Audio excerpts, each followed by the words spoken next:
আসসালামু আলাইকুম।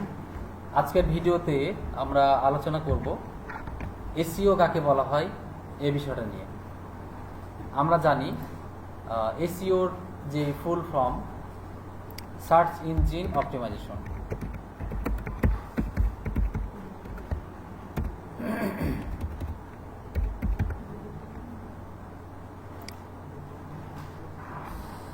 Search engine optimization এই শব্দটা যদি আমরা ভেঙে ভেঙে আলোচনা করি তাহলে সার্চ মানে কি দাঁড়ায়? খোঁজ করা। আর ইঞ্জিন মানে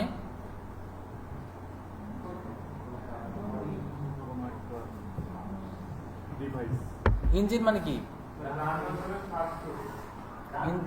ইঞ্জিন মানে যন্ত্র বা মেশিন। আলাদাভাবে যদি আমরা ব্যাখ্যা করি, সার্চ মানে খোঁজ করা আর ইঞ্জিন মানে মেশিন। আর যদি একসঙ্গে বলি সার্চ ইঞ্জিন মানে, তখন নির্ধারিত কিছু নামকে বোঝায়। সার্চ মানে খোঁজ করা, সেটা গুগলে হতে পারে, পিন্টারেস্টে হতে পারে, ফেসবুকে হতে পারে, ইউটিউবে হতে পারে। শুধু সার্চের কথাটা বলছি। আর সার্চ ইঞ্জিন যখন একটা শব্দ আপনি মেন করবেন, তখন Google, Yandex, Baidu, Bing, Yahoo, Ask, Pipilika সহ আরও যেই মাধ্যমগুলোর নাম বললাম সেগুলোকে বোঝানো হয়েছে। সার্চ ইঞ্জিন মানে এই যে প্রকারগুলো বললাম সেগুলোর মধ্যে যে কোনো একটা হতে পারে। তার ভিতরে গুগল হলো বেশি পপুলার, আমরা সবাই গুগলটা বেশি ব্যবহার করি। অপটিমাইজেশন মানে সম্পাদন করা। আপনি গুগলে কোনো কিছু লিখে সার্চ করেছেন রেজাল্ট পাওয়ার জন্য, অথবা আপনি টেস্ট করছেন যে আপনার রেজাল্টটা শো করছে কিনা। অ্যাকচুয়ালি এসইও করার মানে হলো আমার কাঙ্ক্ষিত রেজাল্টকে অডিয়েন্সের সামনে তুলে ধরা, প্রথম পর্যায়ে তুলে ধরা। কারণ গুগলে আমরা যখন সার্চ করি তখন সেই রেজাল্ট অনুযায়ী প্রথম পেজে 10টা রেজাল্ট দেখায় এবং সেগুলো সিরিয়াল থাকে, তাই তো? এর ভিতরে আপনার রেজাল্ট দেখতে পাচ্ছেন কিনা এ দেখতে পাওয়ার জন্যই যে পিছনের যে কার্যক্রমগুলো আছে সেটাই হলো এসইও। কিছুটা বোঝা যাচ্ছে? স্লোলি বুঝতে থাকেন। আমি কিছু বোর্ডে চিত্র এঁকে এঁকে আপনাকে দেখাবো।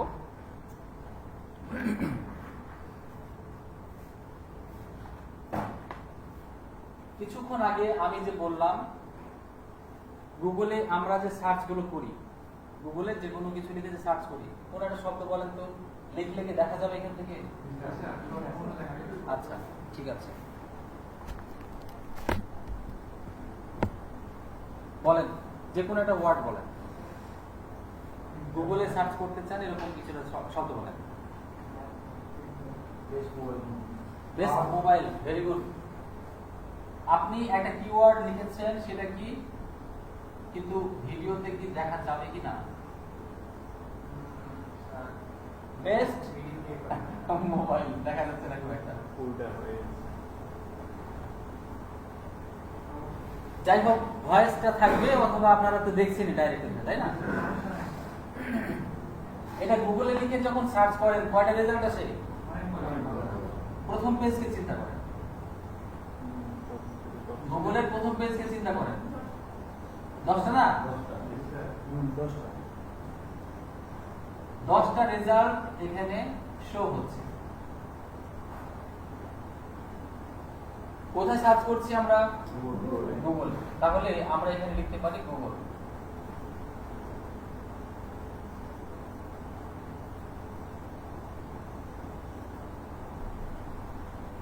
গুগলের সার্চ বক্সে কোনো একটা কিছু লিখে যখন আপনি সার্চ করছেন তখন এই 10টা রেজাল্ট আপনার সামনে আসছে, তাই না? এখন মানে কলমের কালিটা যদি একটু গাঢ় হতো তাহলে ভালো ভিডিওটা আসতো, তাই না? দুটোই একই মনে হয়।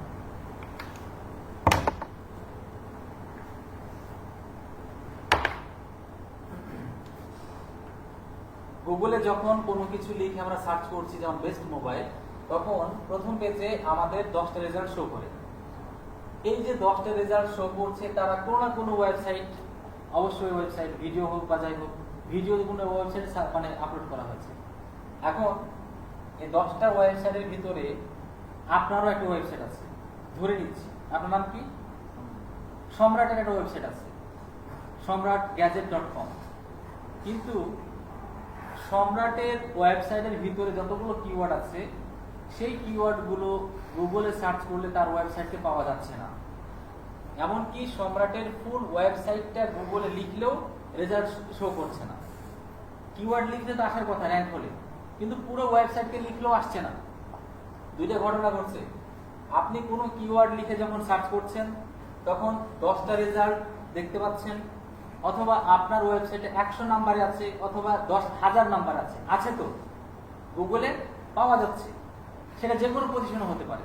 কিন্তু সম্রাটের যে ওয়েবসাইটটা আছে সেই ওয়েবসাইটটা গুগলে কোনোভাবে সার্চ করে পাওয়া যাচ্ছে না।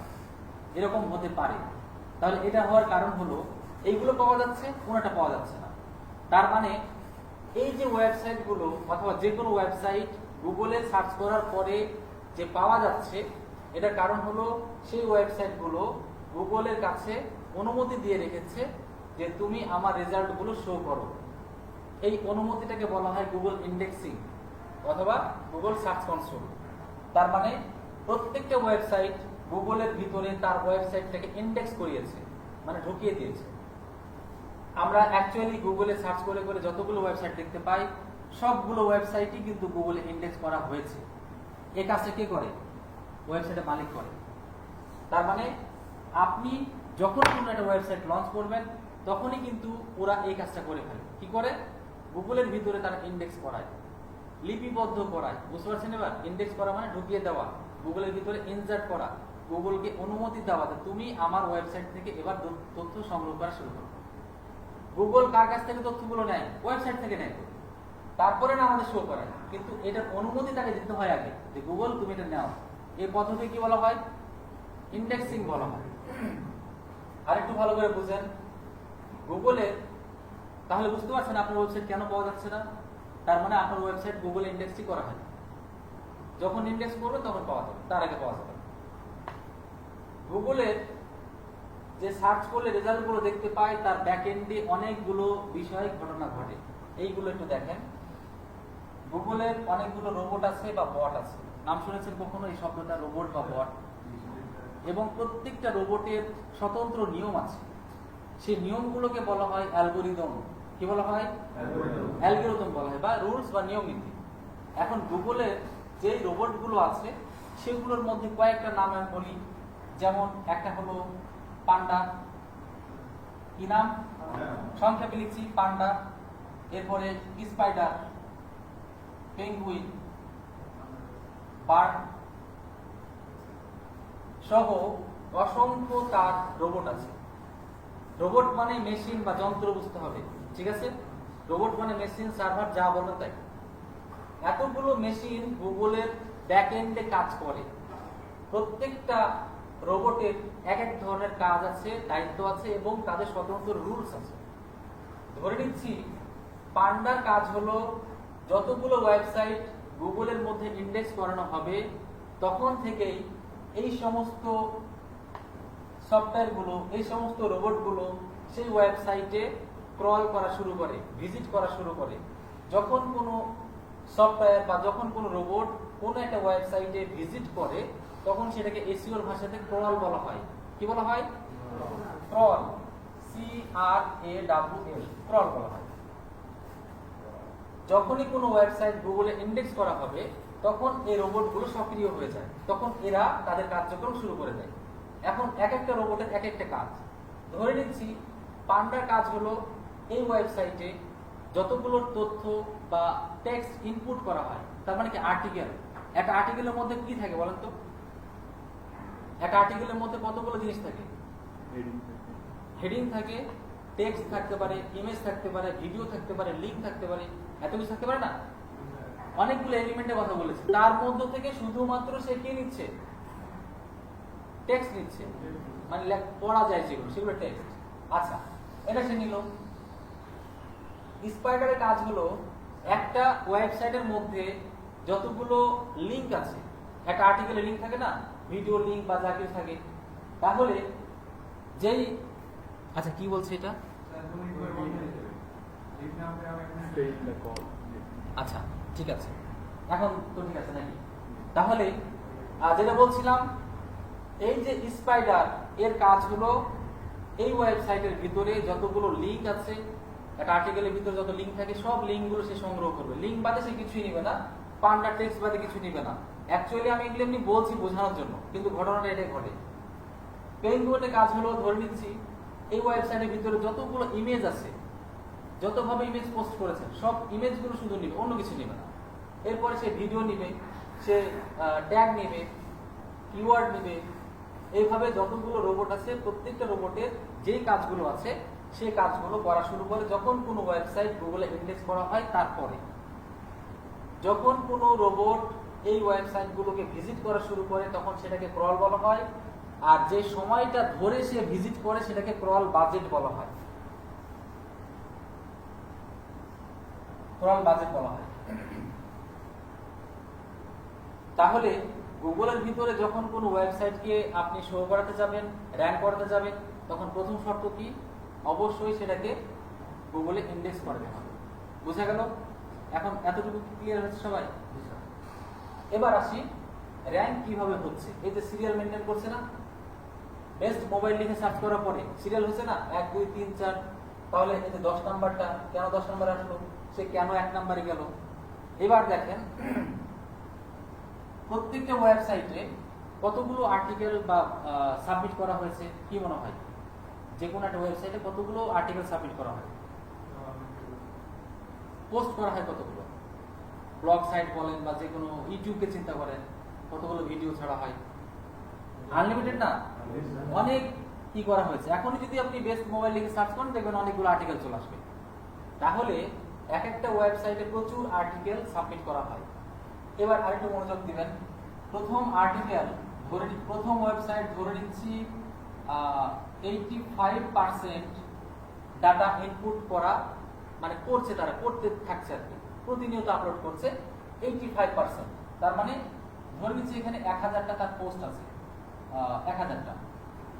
এরপর 10 নম্বর যে ওয়েবসাইটটা আছে সে 45% ডাটা আপলোড করা শুরু করছে বা করতে আছে, এবং তার আর্টিকেলের পরিমাণ ধরে নিচ্ছি 400টা।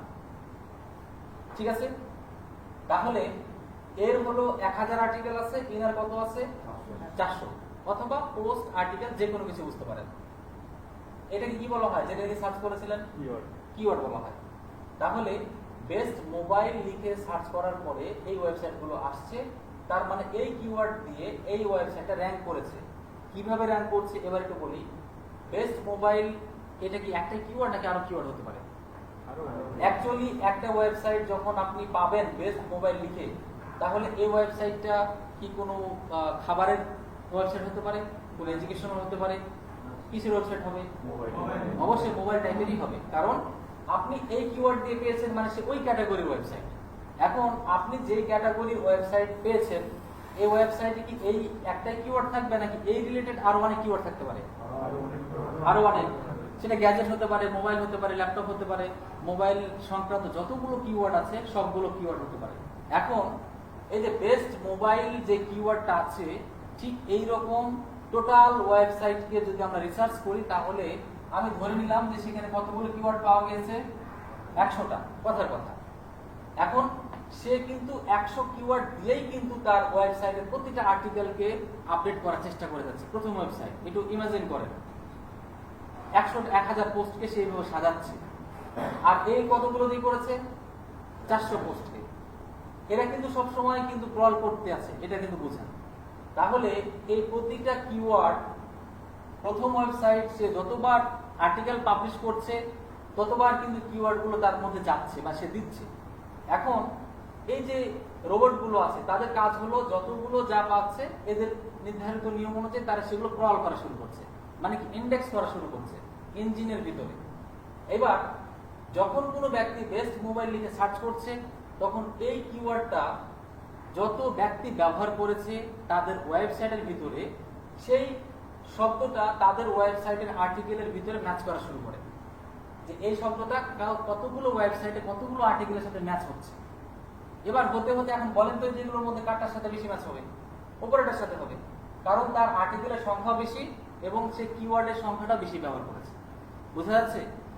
তাহলে এই কিওয়ার্ডটা যখন তার প্রথম আর্টিকেলের প্রথম ওয়েবসাইটের আর্টিকেলগুলোর সাথে ম্যাক্সিমাম ম্যাচ পাবে, তখন অবশ্যই তার ওয়েবসাইটে প্রথম নাম্বারে র্যাঙ্ক করাবে। বোঝা গেল এবার? তার মানে এই কিওয়ার্ডগুলো রিসার্চ করে একটা ওয়েবসাইটের ভিতরে প্রচুর পরিমাণে কাজ করতে থাকতে পারে। তার মানে এটা হলো একটা এসইওর একটা পার্ট আলোচনা করলাম। এইভাবে যতগুলো ওয়েবসাইট, আবার যে কিওয়ার্ডগুলো ব্যবহার করছেন না, এই কিওয়ার্ডগুলো কিন্তু আবার রিসার্চ করে করে করতে হবে, মানে এমনিতে দিলে হবে না, ওটার জন্য আবার আরেকটা ক্লাস আছে, বা কিওয়ার্ড রিসার্চ করে কিন্তু বের করতে হয়। তো এই পর্যন্ত কি কারো কোনো কোশ্চেন আছে? এ পর্যন্ত আমি এতক্ষণ ধরে বুঝিয়েছি ইন্ডেক্স করানোর ক্লাস, ওটা 1 পেজ, ওটা পরে। আশা করি এই বিষয়টুকু বুঝতে পেরেছেন যে কিভাবে একটা পেজ গুগলে র্যাঙ্ক হতে পারে। আমি শুধুমাত্র সিরিয়ালটা ব্যাখ্যা করেছি যে কিভাবে একটা সিরিয়াল মেনটেন হয়। তার মানে এটার উপরে ভিত্তি করে মেনটেন হয়। পোস্ট বেশি করতে হবে আর কিওয়ার্ড বেশি ইউজ করতে হবে। তাহলে কি হবে?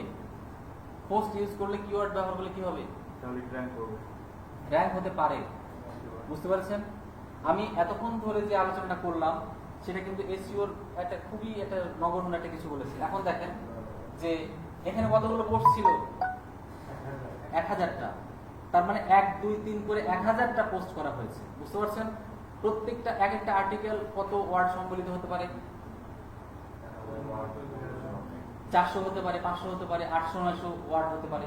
মানে একটা আর্টিকেল, একটা ফিগার, একটা আর্টিকেল অপটিমাইজ বা একটা আর্টিকেলকে এসইও করে অপটিমাইজ করতে হয়, একটা আর্টিকেলকে এসইও করে অপটিমাইজ করতে হয়, অথবা একটা আর্টিকেলকে পারফেক্ট ভাবে যদি আপনি সাজাতে চান, তাহলে একটা আর্টিকেলের পিছনে এসইও 1 পেজের রুলস গুলো ইউজ করতে হবে। একটা এসইও 1 পেজের রুলস এর সংখ্যা হলো প্রায় 27টা। কয়টা? 27 থেকে 30টা হতে পারে। এতগুলো রুলস আছে শুধুমাত্র একটা আর্টিকেলকে অপটিমাইজ করতে গেলে। তার মানে টাইটেল ঠিক করতে হবে, টাইটেলে কিওয়ার্ড দিতে হবে, সংখ্যা দিতে হবে, নাম্বার দিতে হবে, হট চিহ্ন দিতে হবে, ইমেজের ব্যবহার করতে হবে, ট্যাগ দিতে হবে, প্যারা দিতে হবে। একটা প্যারাতে 300 ওয়ার্ডের বেশি হওয়া যাবে না, পুরো টাইটেলটা ইউজ করতে হবে, 3টা ইমেজ ইউজ করতে হবে, মেন কিওয়ার্ডকে অ্যাঙ্কর করা যাবে না, ইন্ডেক্স করতে হবে, এরপরে ইন্টারনাল লিঙ্ক, আউটবাউন্ড লিঙ্ক, এইভাবে কতগুলো রুলস আছে? প্রায় 27 থেকে 30টা রুলস আছে। এই রুলসগুলো একটা আর্টিকেলে ব্যবহার করতে হবে। এভাবে প্রত্যেকটা আর্টিকেলকে অপটিমাইজ করতে হয়। বোঝা যাচ্ছে? তাহলেই কিন্তু এই এসইওর ঘটনাটা ঘটছে। এখন আপনি যেটা বললেন যে এই কাজটা করলে র্যাঙ্ক হবে, কিন্তু আসলে র্যাঙ্ক হতে পারে বলতে হবে এটা। কারণ একটা ওয়েবসাইট গুগলে র্যাঙ্ক করতে গেলে অনেকগুলো কাজ করতে হয়। এবার একটু সিরিয়ালগুলো বলি কি কি কাজ করতে হবে। ঠিক আছে? তার মধ্যে একটা হলো কি করতে হবে? এসইও করতে হবে। কি করা লাগবে? এখন লিখবো কোথায়? আচ্ছা, এখানে লিখি। একটা হলো এসইও করা লাগবে। এসইওর ভিতরে ভাগ আছে, সেটা আমি একটু পরে যাচ্ছি। এসইও করতে হবে, ডিজিটাল মার্কেটিং করতে হবে, সোশ্যাল মিডিয়া মার্কেটিং করতে হবে, ভিডিও নিয়ে কাজ করতে হবে, শেয়ার নিয়ে কাজ করতে হবে, পেইড অ্যাডভার্টাইজ নিয়ে কাজ করতে হবে। গুগলের ভিতরে অনেকগুলো কাজ আছে। এরপর ইনভাইট করতে হবে, ব্যাকলিংক করতে হবে।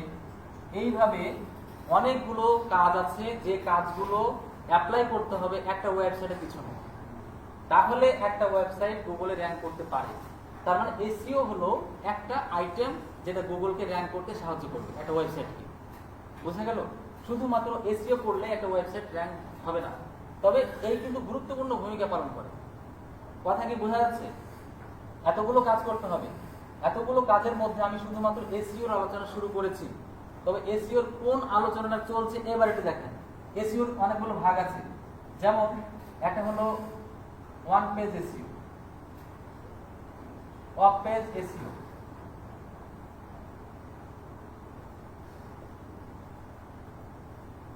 Technical SEO, local SEO. বোঝা গেল? তাহলে এসইওর এতগুলো পার্ট আছে এবং প্রত্যেকটা পার্টের ভিতরে প্রচুর আলোচনা আছে। এই সবগুলো মিলে হলো একটা এসইও, এবং এই সবগুলো কাজ করলে একটা ওয়েবসাইট র্যাঙ্ক হতে সহায়তা হতে পারে। তারপরও এই সমস্ত কাজগুলো করতে হবে। ঠিক আছে? এখন আসি এসইও, এই যে প্রকারগুলো আমি বললাম, এখানে কয়টা প্রকার বলেছি? 4টা।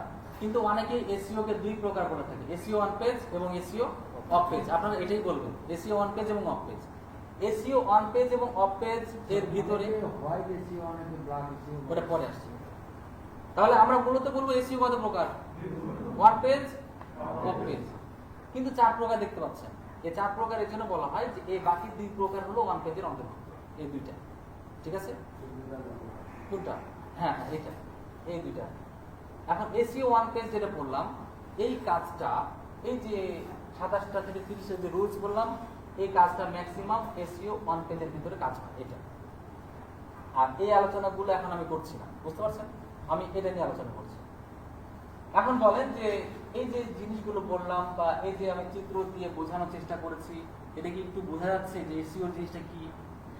এসইও জিনিসটা যদি বুঝতে চান তাহলে শুধু রুলস মুখস্থ করলে হবে না, এটার জন্য আপনাকে মনোযোগী হতে হবে এবং এটা মনস্তাত্ত্বিক ব্যাপার কাজ করতে হবে এখানে। তার মানে আপনি যে আসলে এসইওটাকে চিন্তা করছেন, এটা মাথার মধ্যে সুন্দরভাবে সেট আপ নিতে হবে, তারপরে এটা কাজ করতে হবে। অ্যাকচুয়ালি আপনি যখন কোনো ওয়েবসাইট কিনে এসইও করতে যাবেন, তখন সকল এলিমেন্ট বা সকল বিষয়গুলো রেডি করে তারপরে আপনি অন পেজটা করতে হবে।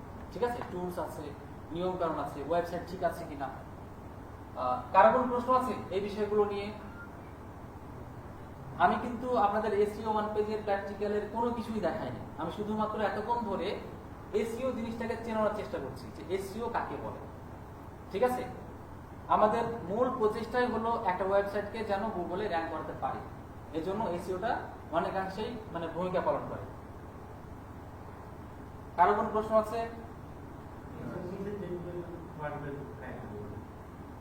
এগুলো এগুলো আমি এমনিতেই বলেছি, তবে আরো অনেক কিছু করতে হয়। Technical SEO, local SEO. ঠিক আছে?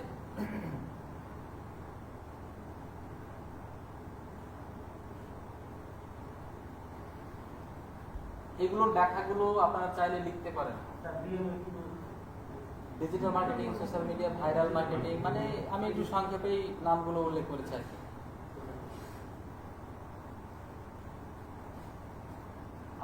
আমরা আজকে যে আলোচনাটা শুরু করতে যাব সেটা হলো এসইওর যে বিষয়টা নিয়ে। আমরা একটু পরে আমরা কম্পিউটারের স্ক্রিনে দেখব যে এসইওর বিষয়টা আসলে কি ঘটনা ঘটে। তো এখন একটু বলি, সেটা হলো যে এই যে 10টা রেজাল্ট আমরা পেলাম, বেস্ট মোবাইল লিখে সার্চ করেছি, অথবা তার আগে আমি আপনাদেরকে একটু বলি, সেটা হলো আপনি একটা মোবাইল কেনার জন্য নিউ মার্কেটে গিয়েছেন। চিন্তা করেন, নিউ মার্কেটে গিয়েছেন, যে কোনো একটা মার্কেটের ভিতরে তো অনেক দোকান থাকে, তো আপনি লাইন দিয়ে হাঁটা শুরু করেছেন। প্রথমে দোকান, দ্বিতীয়, তৃতীয়, এভাবে তো লাইন আছে, এমন না যে এক লাইনে সবগুলো আছে, সেটা তো না, একটা লাইন ক্রস করতে হচ্ছে। এভাবে সব লাস্টে গিয়ে 10 নাম্বার একটা দোকান আছে না? এই লাইনটা দিয়ে যখন 5000 মানুষ, আচ্ছা একদিনে অত মানুষ হয় না, একদিনে কতজন মানুষ যেতে পারে? 500 মানুষ ওই মার্কেটের মধ্যে যাবে, 500 মানুষই গিয়েছে। এখন ওই লাইন দিয়ে হাঁটার সময় এমন কি কেউ আছে যে কোনো কিছু না দেখে সে শুধুমাত্র 10 নম্বর দোকানে গিয়েই জিনিসপত্র দেখছে? এরকম কি হয় কখনো? পরিচিত ব্যক্তি হলে চলে যায়। ওই পরিচিত কি 500 জনের মধ্যে কি 200 থাকে নাকি 1-2 জন থাকে? তাহলে ওটা গণনার বাইরে, ওটা বাদ দেন। 500 ব্যক্তি যখন একটা মার্কেটে ঢুকছে, তখন সে কিন্তু প্রথম দোকান, দ্বিতীয়, তৃতীয় দোকানের দিকে অটোমেটিক চোখ চলে যায়। তার মানে ওই 3টা দোকান 500 কাস্টমারই পাচ্ছে, কিন্তু 10 নম্বর দোকান সে কিন্তু কতগুলো পাবে এটা কিন্তু গ্যারান্টি নাই। কিন্তু প্রথম দিকের দোকান একদম 100 গ্যারান্টি যে 500ই পাবে, কারণ ঢুকলেই তো সে দোকান। বোঝা যাচ্ছে এবার? তার মানে কিনুক আর না কিনুক, সে দোকান বা প্রোডাক্টগুলো দেখতে পাচ্ছে কিনা, তার মানে তার অটোমেটিক মার্কেটিং হয়ে যাচ্ছে। কিন্তু 10 নম্বর দোকানদার সে তুলনায় কিন্তু পাচ্ছে না। এখন আমি এখানে যে 10টা ওয়েবসাইট বলেছিলাম, আপনি বেস্ট মোবাইল লিখে সার্চ করেছেন, এখন সার্চ করার পরে কি আমরা স্ক্রল করে ডাইরেক্ট 10 নম্বরে ক্লিক করি? প্রথমে ক্লিক করি। এবার এখানেও চিন্তা করেন, এখানে যে 10টা আমি ওয়েবসাইট দিয়েছি, এই 10টা ওয়েবসাইটের ভিতরে 500 কাস্টমার যখন এইটা দিকে হিট করে গুগলে, তখন যে রেজাল্ট আসে, এই রেজাল্টের ভিতরে প্রথম দিকের মানে 1 2 3 4 বা এরকম পেজগুলোতেই কিন্তু তার চাহিদা পূরণ হয়ে যায় ম্যাক্সিমাম মানুষের। প্রথম দিকের ওয়েবসাইট 1 নাম্বার বা 2 নাম্বার ওয়েবসাইট কিন্তু 500 কাস্টমারের 500 ক্লিক পাচ্ছে সে, মানে সম্ভাবনাময় বলছে। কিন্তু 10 নাম্বার ওয়েবসাইট সে কতগুলো ক্লিক পেতে পারে? 20, 25 ওই 20 25 30টা মনে হয় হবে আমার যেটা আইডিয়া। ওই 100 200 তো দূরে থাকে, কম হয় মানে সাধারণত। তাহলে এই পাচ্ছে মাত্র 50 ক্লিক, সে পাচ্ছে 450 ক্লিক, কথার কথা। বা 500ই পাবে, কিন্তু অ্যাকচুয়ালি যারা ভিজিট করে খেলার জন্য যাচ্ছে না, দেখার জন্য যাচ্ছে, টাইম পাস করার জন্য যাচ্ছে, ক্লিক তো করবে। টাইম পাস করলে তো ক্লিক করে নাকি? তাহলে 500 ক্লিক কিন্তু সে পাচ্ছে 1 নাম্বার ওয়েবসাইট। কিন্তু 10 নাম্বারে কত পাচ্ছে? ওই হাইস্ট 50 60টা। কোথায় 500 কোথায় 50 বলছি। তাহলে লাভবান কে হচ্ছে? এই 10টার মধ্যে 1 নাম্বার ওয়েবসাইট বেশি লাভবান হচ্ছে, কারণ সে 1 নাম্বারে অবস্থান করছে। আচ্ছা বলেন তো, এই 10 নাম্বারটা কি তার মন চায় যে আমি 1 নাম্বার যাব? তাহলে এই 2 নাম্বার কখনো চায় যে 1 নাম্বারে যায়? এই 4 নাম্বার চায় যে 1 নাম্বারে যায়? 1 নাম্বার কি চায় যে আমি নিচে নামি? তাহলে 1 নাম্বার কি চাচ্ছে সেটা বলেন। 1 নাম্বার চাচ্ছে আমি যেন না নড়াচড়া করি, আর 2 নাম্বার বলছে আমি 1 নাম্বারে যাব। তাহলে এইগুলোকে পরস্পরকে কি বলা হয়? কম্পিটিটর বলা হয়। Very good. তার মানে এই ওয়েবসাইটগুলো একে অপরের কম্পিটিটর, তারা সবাই চেষ্টা চালিয়ে যাচ্ছে নিজের অবস্থানকে আপগ্রেড করার। এই আপগ্রেডগুলো বা র্যাঙ্কিং করতে গেলে আপনাকে এই জিনিসগুলো করতে হবে, ঠিক আছে? এই জিনিসগুলো করতে হবে। আচ্ছা, এখন আমরা এসইও নিয়ে কথা বলছিলাম। এসইওর যে পার্টগুলো আছে তার মধ্যে একটা হলো এসইও অন পেজ। তো এই আলোচনাটা আমরা শুরু করার আগে আমরা আরেকটা বিষয় নিয়ে আলোচনা করব, সেটা হলো এসইও অন পেজ এবং অফ পেজ কাকে বলে। পরে আপনার ওই উত্তরটা দিব যে গ্রে হ্যাট যেটা বললেন। আবার আরেকজন কে যেন বলেন, কি এটা কোশ্চেন আপনি একটু আগে বলতে গেলেন না, যা বললেন যে পরে আসছে ওটা 10 নম্বরটা উপরে নিয়ে যাবে। এই যে এই কাজগুলো করলে আসার সম্ভাবনা আছে। আরেকটা সম্ভাবনা আছে, সেটা হলো অ্যাডভার্টাইজ করতে হবে। তবে অ্যাডভার্টাইজ করলেই যে 1 নম্বরে দিবে গুগল, সেটা কিন্তু সম্ভব নয়। এবার এই আলোচনাটা করে আমি আপনার উত্তরটা দিচ্ছি, তারপরে এই প্রকারগুলো, ঠিক আছে? তাহলে উনি যেটা বললো যে কি করে 1 নম্বরে যাওয়া যায়, আমি বলেছি র্যাঙ্ক করতে হবে অথবা গুগল অ্যাডভার্টাইজ দিতে হবে। গুগল অ্যাডভার্টাইজ দিলেও কিন্তু 1 নম্বরে নাও দিতে পারে। যখন আপনি গুগল অ্যাডভার্টাইজ দিয়ে 1 নম্বরে আপনার ওয়েবসাইটে শো করবে, তখন উপরে লিখে থাকে স্পন্সর, দেখা থাকে না? ওয়েবসাইটের উপরে কি লেখা থাকবে? স্পন্সর। আগে অ্যাড লেখা থাকতো, এখন স্পন্সর লেখা থাকে। তাহলে এইটা যদি আপনাকে 1 নম্বরে দেয়, আর বুঝেন বেস্ট মোবাইল দিয়ে একজন ব্যক্তি কি অ্যাডভার্টাইজ দেয় নাকি আরো দিতে পারে? অনেকজন দিতে পারে। 10 জন ব্যক্তি এই কিওয়ার্ড দিয়ে অ্যাডভার্টাইজ গুগলে লঞ্চ করেছে, 10 জন ব্যক্তি। এখন তাকে 1 নম্বরে দিবে। স্পন্সর তো লাইন আছে নাকি? আপনি এখানে স্পন্সর মানে কি, তাকে উপরে দেখাবে, কিন্তু উপরে দেখালে সিরিয়াল হয়ে যাচ্ছে না? 10 জন ব্যক্তি টাকা দিচ্ছে ঠিকই, কিন্তু তারপরে তো সিরিয়াল করতে হচ্ছে তাকে। এটা গেল গুগল একটা ঘটনা। এবার ফেসবুকের দিকে আসেন। ফেসবুকে যে অ্যাডভার্টাইজটা হয়, ফেসবুকে যে আমরা অ্যাডভার্টাইজগুলো দিই, তাহলে সেই ফেসবুকের অ্যাডভার্টাইজগুলোর কোনো সিরিয়াল থাকে? অ্যাডভার্টাইজে কোনো সিরিয়াল আছে? অ্যাডভার্টাইজে কোথায় দেখায় তারা? চ্যাট বক্সে দেখাতে পারে, নিউজ ফিডে দেখাতে পারে, অনেক কিছু ভিডিওর মধ্যে। আপনি যে ফেসবুকটা স্ক্রল করছেন, সেই ফেসবুকের স্ক্রলের কোনো লিমিট আছে? গুগলের লিমিট আছে একটা, 10টা শেষ, পরে পেজে ক্লিক করলে তারপরে যাবে, তার আগে না। তার মানে এটা একটা লিমিট। কিন্তু ফেসবুকে যখন আপনি স্ক্রল করছেন তখন কোনো লিমিট নাই। তার মানে আপনি ইচ্ছা মতো দেখছেন। এখানে কিন্তু ভ্যালু আছে 1 থেকে 10, কিন্তু ফেসবুক কোনো ভ্যালু নাই। তার মানে আপনি আনলিমিটেড স্ক্রল কেউ 2 ঘন্টা ধরে করছে তো করছে। আপনি রাজশাহী থেকে ঢাকা যাচ্ছেন, স্ক্রল করছেন 5 ঘন্টা ধরে করছেন, মানে ব্যাটারি যতক্ষণ আছে, এরপরে পাওয়ার ব্যাংক লাগাচ্ছেন। দেন বিষয়টা হলো যে ওইখানে কিন্তু আপনি ভিজিটর A to Z সবাই সমানভাবে পাচ্ছেন। এর জন্য ফেসবুকের যে অ্যাডভার্টাইজটা, সেটা কিন্তু র্যান্ডমলি দেখায়। 5 জন ব্যক্তি শার্ট বিক্রি করছে, 5 জন ব্যক্তিরই এক সময় মানে পরপর দেখাচ্ছে, একসাথে কিন্তু দেখায় না তারা। এরকম কখনো দেখেছেন ফেসবুকে যে 1 নম্বর অ্যাডভার্টাইজ, 2 নম্বর অ্যাডভার্টাইজ, 3 নম্বর একসাথে অ্যাডভার্টাইজগুলো আসে না? ভেঙে ভেঙে আসে। কিন্তু গুগলে তো ওই অপশন নাই, কারণ জায়গা হলো 10টা। তার মানে এখানে কম্পিটিশনের উপর কম্পিটিশন। আর ফেসবুকে কম্পিটিশন হলেও সেটা অ্যাডভার্টাইজটা সমান তাহলে সবাই দেখতে পায়। বুঝতে পারছেন? এবার আসি গুগলে কিভাবে তারা মেনটেন করে। লেকচারগুলো কি বোঝা যাচ্ছে? আচ্ছা, ঠিক আছে। আমি মানে ইন ডিটেল ভেঙে চুরে বোঝানোর চেষ্টা করছি মানে এসইও কনসেপ্টটা যদি ক্লিয়ার হয়ে যায় তাহলে পরবর্তী লেকচারগুলো সহজ হবে। তবে যদি খুব কঠিন মনে হয় তাহলে খুব রিল্যাক্সে বোঝার চেষ্টা করেন, মানে চাপ নেওয়ার কোনো দরকার নেই, ঠিক আছে? গুগলের অ্যাডভার্টাইজগুলো কিভাবে নির্ধারিত হয় বা কিভাবে দিবেন, কিভাবে পজিশন পাওয়া যায়, এটার উপরে 8 ঘন্টা লেকচার আছে, বুঝতে পারছেন? তাহলে ওটা আমি বাদ দিচ্ছি। এবার আসেন দ্বিতীয় প্রশ্ন, সেটা কি যেন বলছিলেন? উনি বলছিল যে হোয়াইট হ্যাট কিভাবে করবেন তার আগে বলি যে আমরা এইটা কি বুঝতে পেরেছি, এসইওর প্রকারগুলো বুঝতে পেরেছেন? প্রকারগুলোর নাম তো বুঝতে পেরেছেন, কাজগুলো তো বলিনি। শুধুমাত্র আমরা ওয়ান পেজের একটা সেকশন নিয়ে কথা বলেছি। ওয়ান পেজের অনেকগুলো সেকশন আছে, তার মধ্যে আমি এই একটা নিয়ে কথা বলেছি এতক্ষণ ধরে। আর পরবর্তীগুলোতে আরো প্রত্যেকটাতে আরো অনেক সেকশন আছে। আমি ওয়ান পেজের জাস্ট একটা টপিক নিয়ে কথা বলেছি, আরো অনেক আছে। এবার এই সমস্ত কাজগুলো আমরা যে করব বা একটা ওয়েবসাইটের পিছনে করছি, লিগ্যাল ভাবে করছি, কিন্তু আপনাদের আমি যে কোর্স করাচ্ছি এটা কি লিগ্যাল পদ্ধতি হচ্ছে না? কোনো ইললিগাল পদ্ধতি করাচ্ছি না বা কোনো সফটওয়্যার দিয়ে করাচ্ছি না। তো এটাকে বলা হয় হোয়াইট হ্যাট এসইও। বলছি, আপনি যে এসইওটা একটা ওয়েবসাইট বা কোনো একটা পিছনে অ্যাপ্লাই করছেন র্যাঙ্ক করানোর জন্য, এই কাজ করার পদ্ধতিটাকে বলা হয় 3টা পদ্ধতি। মানে এগুলো আমাদের দেওয়া নাম আর কি, এটা কোনো প্রফেশনাল কিছু না বা স্বীকৃত কিছু না। একটা হলো white hat SEO, 2 number grey hat SEO, GRAY, 3 number হলো ব্ল্যাক হ্যাট এসইও। তার মানে এসইওটাকে অ্যাপ্লাই করার পদ্ধতির নামগুলো এইগুলো, white hat, grey hat, black hat. এখন কোন পদ্ধতিতে আপনি অ্যাপ্লাই করবেন সেটা আপনার বিষয়। তো হোয়াইট হ্যাট কাকে বলে সেটা বলি। হোয়াইট হ্যাট মানে হলো আপনি একজন ফ্রিল্যান্সার বা আপনি একজন এসইও এক্সপার্ট, আপনি এসইওটাকে সঠিকভাবে সঠিক নিয়মে সময় অনুযায়ী করছেন, কোনো প্রবলেম নাই। তাহলে এটা কি হলো? White hat SEO. Grey hat SEO. আচ্ছা, এই 3টার উদাহরণ আমি একটা দিলে বুঝতে পারবেন। মনে করেন যে আপনারা পরীক্ষা দিন, যেমন আগামীকালকে সবাই এইচএসসি পরীক্ষা দিবেন সবাই। তাহলে আগামীকালকের একটা ইংলিশ পরীক্ষায় বা বাংলা পরীক্ষায় গিয়ে 10টা কোশ্চেনের উত্তর লিখতে হবে।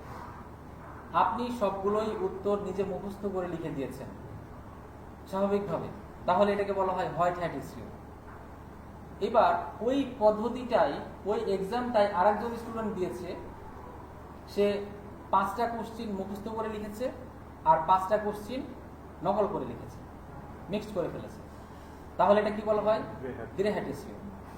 আর ব্ল্যাক হ্যাট এসইও মানে সবই নষ্ট করেছে, তাহলে এটা কি বলা হয়? Black hat SEO. আচ্ছা, সবাই কিন্তু পরীক্ষা দিয়েছে, নাম্বার কিন্তু সবাই পাবে, কিন্তু অ্যাকচুয়ালি ক্ষতিটা কার বেশি হবে? যে গ্রে হ্যাট করেছে তারও ক্ষতি, যে ব্ল্যাক হ্যাট করেছে তারও ক্ষতি। বুঝতে পারছেন? তার মানে কোনো পদ্ধতি করা যাবে না হোয়াইট হ্যাট ছাড়া। আশা করি বুঝতে পেরেছেন যে নামগুলো কি জন্য করা হয়েছে। এবার আসি, আর কোনো কোশ্চেন আছে কারো?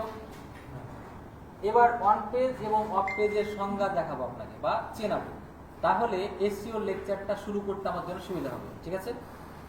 ওয়ান পেজ এবং অফ পেজ অ্যাকচুয়ালি কাকে বলে সেটা সংজ্ঞা আমি এখন দিব। ভিডিওতে আসলে রেকর্ডিং সাউন্ড হচ্ছে কিনা, হচ্ছে মনে হয়। আচ্ছা, তো ওয়ান পেজ এবং অফ পেজ কাকে বলে এই জিনিসটা আমি এখন আপনাকে বোঝাবো খুব ইজি পদ্ধতিতে, ঠিক আছে? তবে আমার খুব ভালো লাগছে যে আপনারা অত্যন্ত মনোযোগী এবং খুব মনোযোগ দিয়ে লেকচারটা শুনছেন, এর জন্য আমার খুব ভালো লাগছে। আর আপনারা বুঝতে পারছেন, এটার ক্রেডিট কিন্তু আপনাদেরই, কারণ আপনারা মনোযোগী হয়ে ক্লাসটা করছেন। দেখেন, আমরা ওয়ান পেজ এবং অফ পেজের আলোচনাটা শুরু করছি। ওয়ান পেজ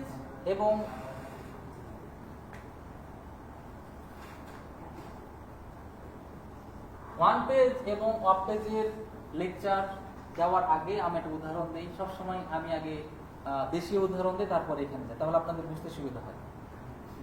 তো দেশীয় উদাহরণ বলতে মানে আমাদের লোকাল উদাহরণগুলো দিলে বুঝতে সুবিধা হয় আপনাদের। এখন আমি একটা গার্মেন্টসের উদাহরণ দিব, মানে যেটা আমরা সবসময় ই-কমার্স নিয়ে কাজ করি, যেন আমি এটা বলছি। নিউ মার্কেটে একটা দোকান আছে গার্মেন্টসের, যে কোনো একটা নাম বলেন, বা 0 পয়েন্টে বা আরডি মার্কেটে ড্যাশ কালেকশন। আচ্ছা, খুব সুন্দর, ড্যাশ কালেকশন, ঠিক আছে? আমি জাস্ট উদাহরণ দিচ্ছি, ঠিক আছে? আমি ওনাকে নিয়ে কিছু বলছি না। কি? আচ্ছা ওইগুলো বা আপনার নাম কি? ইশরাক। ইশরাক। ইশরাক গার্মেন্টস, ঠিক আছে? ইশরাক এই যে গার্মেন্টস, ওনার যে দোকানের নাম, ঠিক আছে? বড় দোকান কিন্তু, মানে ছোট দোকান না, মন খারাপ করে না। আচ্ছা এখন এই ইশরাক গার্মেন্টস উনি মার্কেটিং করা শুরু করেছে, উনি করুক বা যাকে দিয়ে করা, মার্কেটিং করা শুরু করেছে। কিভাবে মার্কেটিং করেছে? একটা হলো ডিজিটাল মার্কেটিং করেছে, ইমেল মার্কেটিং করেছে, ভিডিও মার্কেটিং করেছে, ব্লগ মার্কেটিং করেছে, গুগলে অ্যাডভার্টাইজ দিয়েছে, ফেসবুকে অ্যাডভার্টাইজ করেছে। এইগুলো দিয়ে কি অ্যাডভার্টাইজ করা সম্ভব কিনা? এই পদ্ধতিকে কি বলা হয়? ডিজিটাল মার্কেটিং, তাই না? খুব সহজ কথা। এই ডিজিটাল মার্কেটিং করতে গিয়ে কোন কোন এলিমেন্ট দিয়ে মার্কেটিং করতে হয়? ধরেন ফেসবুকের কথা ধরেন, আপনি ফেসবুক মার্কেটিং করার সময় কি লেগেছে? পেজে কি করেছেন, পোস্ট করেছেন না, সেটা কথা বলছি। কি কি এলিমেন্ট লাগে? ডেসক্রিপশন লাগে, টাইটেল লাগে, প্রোডাক্টের ছবি লাগে, ছবি লাগে, কন্টেন্ট লাগে, ইনফরমেশন লাগে, কিওয়ার্ড লাগে না?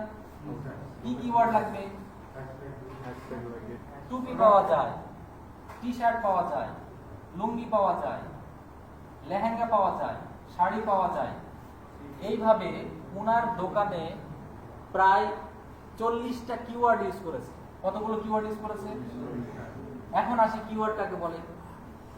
ওনার গার্মেন্টসে যতগুলো প্রোডাক্ট উনি সাপ্লাই বা সার্ভিস দিবে, প্রত্যেকটা নামকে কিওয়ার্ড বলা হয়। ওই লুঙ্গি, ক্যাপ যেগুলো আছে না, প্রত্যেকটা নাম কি? কিওয়ার্ড। মনে থাকবে এটা? তাহলে এইভাবে তিনি প্রত্যেকটা সোশ্যাল মিডিয়া বা ডিজিটাল মার্কেটিং করার সময় উনি আর্টিকেল বা পোস্টের ভিতরে 40টা কিওয়ার্ড ব্যবহার করেছেন। কেন করেছে? ওই যে র্যাঙ্ক করার জন্য। বুঝতে পারছেন? কোনো সমস্যা নাই, সবই ভালো চলছে। প্রবলেম হলো ওনার যেটা দোকান আছে না আরডি মার্কেটে, এটা তো গেল ডিজিটাল মার্কেটিং দেখিয়েছে। এবার ওর ফিজিক্যাল দোকানে চলে যান। ওনার যে দোকানটা আছে, এই দোকানের যে নেম প্লেটটা আছে না, সাইনবোর্ড, এই জায়গাতে উনি ইশরাক গার্মেন্টসটা দেয়নি বা মানে খুব ভালোভাবে দিতে পারেনি। ইশরাক গায়ে শুধু গার্মেন্টস কথাটা উঠে আছে, মানে এরকম একটা, মানে কি এটা অপরিপূর্ণ এটা।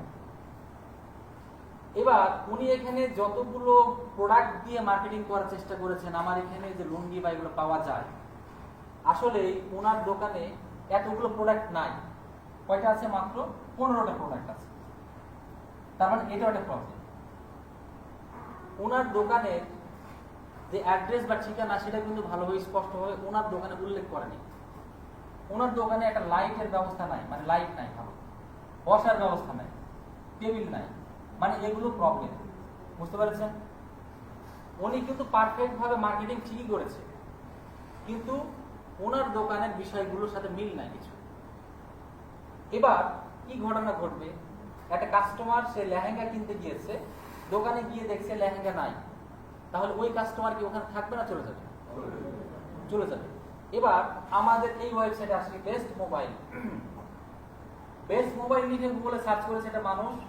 সে প্রথম ওয়েবসাইটে ক্লিক করার পরে গিয়ে দেখছে যে সেখানে কোভিড-19 নিয়ে আলোচনা করা আছে, তাই না? এরকম হতে পারে। তাহলে ওই কাস্টমার কেন ক্লিক করেছিল? মোবাইল সংক্রান্ত কিছু দেখার জন্য গিয়েছে, কিন্তু সেখানে অন্য আলোচনা দেখতে পেয়েছে। তাহলে ওই কাস্টমার কতক্ষণ থাকবে? 2-1 সেকেন্ড পরে চলে যাবে। তাহলে এইভাবে কাস্টমার যখন ওয়েবসাইটে যাচ্ছে কিন্তু কোনো কিছু না পেয়ে চলে যায়, এই ঘটনাকে বলা হয়, বা কয়েক সেকেন্ড পরে চলে যায়, সেটাকে বলা হয় বাউন্স রেট বলা হয়। কি বলা হয় এই এসিও মশাই? বাউন্স মানে তো জানেন, বাউন্স, এই যে বাউন্স করে যেটা রেট, একটা মানে সংখ্যা বোঝানো হয়। তার মানে এটা হলো নেগেটিভ ইমপ্যাক্ট। যদি কোনো কাস্টমার এই ধরনের কাহিনী হয়, গিয়ে চলে যাচ্ছে, তাহলে এটাকে বলা হয় বাউন্স রেট। এবং এটা গুগল খারাপ নজরে দেখে, স্প্যাম করে ফেলে দেয়। তার মানে এই ওয়েবসাইটগুলো র্যাঙ্কটা আস্তে আস্তে হারিয়ে ফেলবে। অনেকগুলো কারণে হারায়, তার মধ্যে এটা একটা কারণ যে বাউন্স রেটের পরিমাণ যদি বেড়ে যায়। কেন বাড়বে? মানে কেন এটা হয়? যখন এই যে মার্কেটিংটা করেছে না, এই মার্কেটিং গুলো দেখেই কিন্তু কাস্টমার যাচ্ছে, ক্লিক করছে না, ক্লিক করে তো তার ওয়েবসাইটে যাচ্ছে কোন একটা মাধ্যম দিয়ে, কিন্তু সেখানে কাঙ্ক্ষিত রেজাল্ট পাচ্ছে না। এবার গুগল এটাকে মাইন্ড করে, সে ভাবে যে কোনো প্রলোভন দেখিয়েছে অথবা কোনো অফার বা যে কোনোভাবে কাস্টমারকে নিয়ে আসার জন্য সেটা করেছে, ট্রাফিক এঙ্গেজ করার জন্য। অ্যাকচুয়ালি ওয়েবসাইটের মালিক কিন্তু চায় যে আমার কাছে ট্রাফিক আসুক, সবাই চাচ্ছে না? কিন্তু ট্রাফিক নিয়ে এসে রাখতে হবে না, আপনি খালি ডাকলে তো হবে না, কিন্তু সে চলে যাচ্ছে। তার মানে গুগল এটা বলবে যে সে কিন্তু অন্য কোনো মাধ্যম দিয়ে নিয়ে আসছে, অ্যাকচুয়ালি সে কিন্তু স্যাটিসফাইড না, যার কারণে বাউন্স রেটটা বাড়িয়ে দেয় এবং ওই ওয়েবসাইটের র্যাঙ্কটা কমে যায়। এখানে কিন্তু সেম ঘটনা ঘটছে। আপনি মার্কেটিং করেছে ঠিকই, কিন্তু এই প্রোডাক্টগুলো আপনার স্টোরে নাই, দোকানে নাই বা ওয়েবসাইটে নাই, তাহলে কাস্টমার চলে যাচ্ছে। এটা হলো নেগেটিভ জিনিস, ওটা আমার বিষয় না। বিষয়টা হলো আপনি যে টপিকগুলো দিয়ে ডিজিটাল মার্কেটিং করেছেন, এই মার্কেটিংগুলো করেছেন কোথায়? ওয়েবসাইটের ভিতরে করেছেন নাকি ওগুলো আলাদা স্পেস? এই গার্মেন্টসের সাথে ফেসবুকের কোনো সম্পর্ক আছে? আলাদা আলাদা মালিক না ওটা? তার মানে এই যে আলাদা আলাদা বিভিন্ন জায়গাতে আমরা কোম্পানির প্রচার করে বেড়াচ্ছি, এটাকে বলা হয় অফ পেজ। মনে থাকবে? এবার আপনি আপনার ওয়েবসাইটের ভিতরে মার্কেটিং এর মতো করে সেই টপিকগুলো দিয়ে ওয়েবসাইটের ভিতরটাকে সাজাতে হবে। কারণ নাম ঠিক থাকলে নাম ঠিক করেন, লোগো ঠিক করেন, কন্টেন্টগুলো আপলোড করেন, এই কিওয়ার্ডগুলো সব নিয়ে আসেন, এই লোগো ব্যানারগুলো ঠিকভাবে করেন, অ্যাড্রেসটা ঠিকভাবে রাখেন। কেন করতে বলতে হচ্ছে? কারণ ওই কাস্টমারগুলো থাকবে। এই কাজগুলো কোথায় করলেন বলেন তো? এই যে ভিতরে কাজগুলো বললাম, দোকানের ভিতরে, বাইরে করছি না। তাহলে ভিতরে মানে হলো ওয়ান পেজ, আর বাইরে যে কাজকর্মগুলো করছি এগুলো কি বলা হয়? মনে থাকবে? এবার আর সহজে বলি, আপনারা এই ল্যাবে ফ্রিল্যান্সিং কোর্স করার জন্য এসেছেন, তো ফ্রিল্যান্সিং কোর্স করার জন্য ওই গেটে তালা মারা আছে, তার মানে আপনি বাইরেই আছেন, ওটা হলো অফ পেজ। আর যখন আপনি গেট দিয়ে ঢুকে গেলেন এর ভিতরে, এবার এখানে আপনি যা ইচ্ছা তাই করেন এই রুমকে কেন্দ্র করে, তখন এটা হবে ওয়ান পেজ। তার মানে আমরা ওই যে বেস্ট মোবাইলের প্রথম যে ওয়েবসাইটটা ছিল, এই ওয়েবসাইটের ভিতরে গিয়ে যখন আমরা কোনো কিছু ঠিকঠাক করি, এই যে 27টা রুলস আছে না, এই রুলস গুলো কোথায় অ্যাপ্লাই করবেন বলেন? ওয়েবসাইটে কার মধ্যে? আর্টিকেলের ভিতরে। 1000টা আর্টিকেল ছিল না, প্রত্যেকটা আর্টিকেল তো আমরা অপটিমাইজ করছি। এখন আপনাকে যদি ওই ওয়েবসাইটে লিংক দিয়ে বলা হয় যে আপনি ওটা এডিট করতে পারবেন, কে পারবে ওইটা? ওই ওয়েবসাইটের ভিতরে এডিট করে কন্টেন্ট চেঞ্জ করতে কে পারে? যার কাছে অ্যাক্সেস আছে সেই পারে। তার মানে যার কাছে ইউজার পাসওয়ার্ড আছে সেই কিন্তু সেই ওয়েবসাইটে ড্যাশবোর্ডটা লগ ইন করে সে পোস্ট বা ওই স্টোরের প্রোডাক্টগুলো চেঞ্জ করতে পারে সে। তার মানে যার কাছে আছে সেই করবে, কার কাছে থাকবে? যেমন পেজ করবে বা যাকে দায়িত্ব দেওয়া হয়েছে। তা আপনারা যখন এক্সপার্ট হবেন তখন আপনাকেও ইউজার পাসওয়ার্ড দিয়ে দেবে ক্লায়েন্ট, তখন আপনাকে এই ওয়ান পেজগুলো ধরে ধরে করতে হবে। ওয়েবসাইটের ভিতরে যে কিওয়ার্ডগুলো নিয়ে বা টাইটেলগুলো বা আর কিছু কাজ করছেন, এটাকে ওয়ান পেজ বলা হয়। মনে থাকবে? এতদিন ধরে আমরা যে কাজগুলো করলাম, এতদিন ধরে যে কাজগুলো করেছি, সেগুলো কি ছিল? সব অফ পেজ ছিল। তার মানে ডিজিটাল মার্কেটিং মানেই অফ পেজ, এক কথায় শেষ। সবাই ক্লিয়ার? আচ্ছা, তাহলে ওয়ান পেজ এবং অফ পেজ ক্লিয়ার। তাহলে আমি এই যে 1 ঘন্টা ধরে যে আলোচনাটা করলাম, সেটা হলো একটা শব্দ, সেটা হলো এসইও। তিনটা অক্ষর, এসইও, ঠিক আছে? তারপরেও আমি পূর্ণাঙ্গ আলোচনা করতে পারি, শুধুমাত্র এসইও ওয়ান পেজের একটা সেক্টর নিয়ে কথা বলছি। কারো কোনো প্রশ্ন আছে? আচ্ছা, যদি কারো কোনো প্রশ্ন না থাকে তাহলে আমরা এখন দেখব। অবভিয়াসলি আমরা এইভাবে বলতে পারি না যে সোশ্যাল মিডিয়া মানে বাইরের প্ল্যাটফর্মগুলো থেকে প্রচার করে একই তো কথা, ডিজিটাল মার্কেটিং কেন করবে? ট্রাফিক নিয়ে আসার জন্য তো করে। ওয়েবসাইট ট্রাফিক নিয়ে আসার জন্য। হ্যাঁ, ট্রাফিক নিয়ে আসার জন্যই তো আপনি করছেন। সেটা ওয়েবসাইটে হতে পারে, ইউটিউবে হতে পারে, পিন্টারেস্টে হতে পারে, যে কোনো জায়গায় হতে পারে।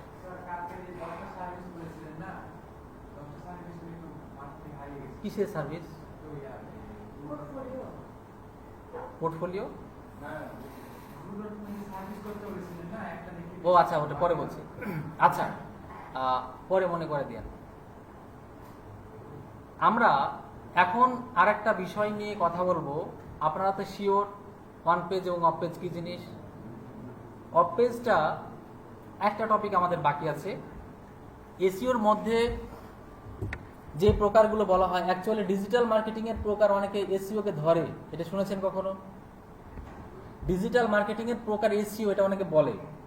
কিন্তু এসইওর যে 4টা প্রকার আছে না, এখানে দেখেন, এই যে এসইওর, আচ্ছা এটা কই গেল? এসইওর যে 4টা প্রকার আমি দিলাম, এই 4টা প্রকার এর ভিতরে শুধুমাত্র অফ পেজটাই হলো ডিজিটাল মার্কেটিং এর অংশ। তাছাড়া বাকি যেগুলো আছে সেগুলো কিসের? ওয়ান পেজের। অ্যাকচুয়ালি এই দুটো ওয়ান পেজের অংশ। তবে কখনো কখনো লোকাল এসইও কে ডিজিটালের কিছু অংশ বলা যেতে পারে। যদি অতগুলো মনে না থাকে সহজে মনে রাখবেন যে অফ পেজ এসইওটা মানে কি? ডিজিটাল মার্কেটিং এর অংশ। তাহলে আমরা এসইওর আলোচনা যেহেতু শুরু করেছি, তাহলে ডিজিটালটা শেষ করি। তার মানে কোনটা? এসইও অফ পেজ যেটা। তাহলে এসইও অফ পেজের আলোচনাটা এখন আমি শুরু করছি, ঠিক আছে? তার মধ্যে ডিজিটাল মার্কেটিং শেষ। এখন এসইও অফ পেজের ভিতরে যে একটা প্রকার বাকি আছে সেটার নাম হলো এসইও ব্যাকলিংক। এখন আপনারা লেখা শুরু করবেন এসইও ব্যাকলিংক।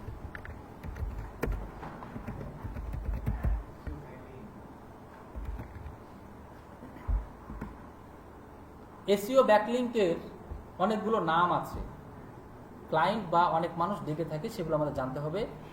তার মধ্যে একটা হতে পারে শুধুমাত্র ব্যাকলিংক,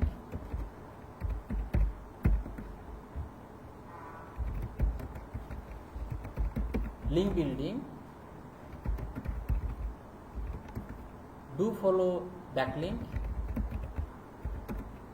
টায়ার ইত্যাদি ইত্যাদি। এর ভিতরে টায়ার শব্দটা না জানলেও হবে, এটা আপনাদের এমনি বলার জন্য জানা, মানে এমনি বলার জন্য বললাম এটা।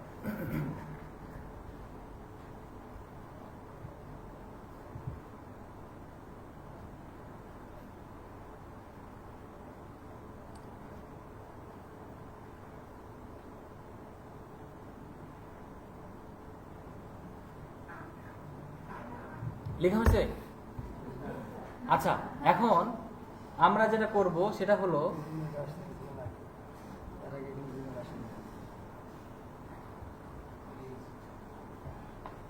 এখানে গিয়ে দেখেন কি বলে।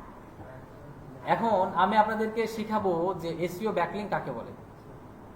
এসইওর মানে তো আমরা হয়ে গেছে এই যে অ্যাক্টিভ না না না এটা হয়ে গেছে। আচ্ছা, ভেরি গুড, ওটা হয়ে গেছে আপনার। এখন মনিটাইজেশনের আপনার মনিটাইজেশনের জন্য অ্যাপ্লাই করে দিয়েছি। এটা রেজাল্ট সর্বোচ্চ 12 দিন বলে, তবে 8 দিন পরে রেজাল্ট পেয়ে যাবেন যে তারা অ্যাপ্রুভ করেছে কিনা। কপিরাইট কন্টেন্ট বা এরকম কোনো ইস্যু যদি না থাকে তাহলে পেয়ে যাবেন। আচ্ছা আচ্ছা, ঠিক আছে, আমরা আশা করি যে আপনি যেন পেয়ে যান। আচ্ছা, ঠিক। দেখেন, এসইও শব্দটার অর্থ আশা করি কিছুটা বুঝতে পেরেছেন। কিছুটা মানে আমি অনেক স্লোলি ধীরে ধীরে বোঝানোর চেষ্টা করেছি, বা আরও এটার ব্যাপারে আরও অনেক লেকচার নেওয়া যাবে। এখন ব্যাকলিংকের আলোচনাটা একটু ভালো করে বুঝেন। ব্যাকলিংকটা যদি আপনি ভেঙে চুরে আলোচনা করতে চান তাহলে শব্দটাকে ভেঙে দেন, এই যে ব্যাক স্পেস লিঙ্ক। এবার বলেন যে ব্যাকলিংক মানে কি? পেছনের লিঙ্কগুলোকে ব্যাকলিংক বলা হয়। খুব সুন্দর। এবার এটা বলেন লিঙ্ক বিল্ডিং, এই যে ভাঙাই আছে। লিঙ্ক বিল্ডিং মানে কি? আর একটু বলেন। লিঙ্ক দিয়ে বিল্ডিং তৈরি করা। একটা বিল্ডিং তৈরি করতে গেলে কত লিঙ্ক লাগে? অনেক লিঙ্ক। তার মানে ব্যাকলিংক করতে গেলে অনেক ব্যাকলিংক করতে হবে। মানে কি জিনিস সেটা আমি পরে বলছি, আগে শব্দগুলো বোঝাই। ব্যাকলিংকের সংজ্ঞা যদি আপনি করতে চান তাহলে এইভাবে লিখতে হবে: ক্লায়েন্টের ওয়েবসাইটকে ভালো মানের ওয়েবসাইটের ভিতরে ইনসার্ট করে দেওয়াকে এসইও ব্যাকলিংক বলা হয়। লিখছেন এগুলো? সবাই লিখতে থাকবেন। ব্যাকলিংকের সংজ্ঞা যদি লিখতে চান তাহলে এইভাবে বলা যেতে পারে: ক্লায়েন্টের ওয়েবসাইটকে ভালো মানের ওয়েবসাইটের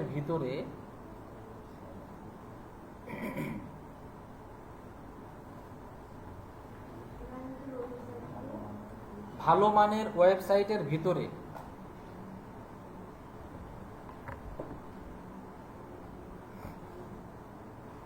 ইনসার্ট বা প্রবেশ করিয়ে দেওয়াটাকে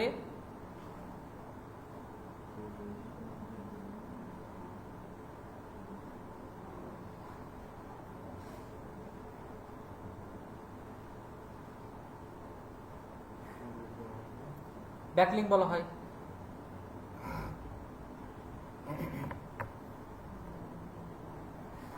লিখেছেন সবাই? এখন আরেকটু বিষয় দেখেন, সেটা হলো আমরা যদি ক্লায়েন্টের একটা ওয়েবসাইটকে চিন্তা করি যে jappos.com এটা কার ওয়েবসাইট? ক্লায়েন্টের ওয়েবসাইট। এই ওয়েবসাইটকে র্যাঙ্ক করানোর চেষ্টা করছি আমরা। তাহলে সংজ্ঞা অনুযায়ী আমি কি বললাম? এই ওয়েবসাইটকে ইনসার্ট করতে হবে ভালো মানের বলতে হাই র্যাঙ্কের, ওখানে ব্র্যাকেটে লিখে দেন। ভালো মানের মানে হাই র্যাঙ্ক লেখেন ব্র্যাকেটে। ভালো মান বলতেই হাই র্যাঙ্কে বোঝানো হয়েছে। আগামী দিনে আমি আপনাদের দেখাবো কিভাবে র্যাঙ্ক চেক করতে হয়। চেক না করলে আপনি কি করে বুঝবেন যে কোনটা ভালো ওয়েবসাইট? এই ওয়েবসাইটকে ভালো মানের একটা ওয়েবসাইটের মধ্যে আমি ইনসার্ট করব।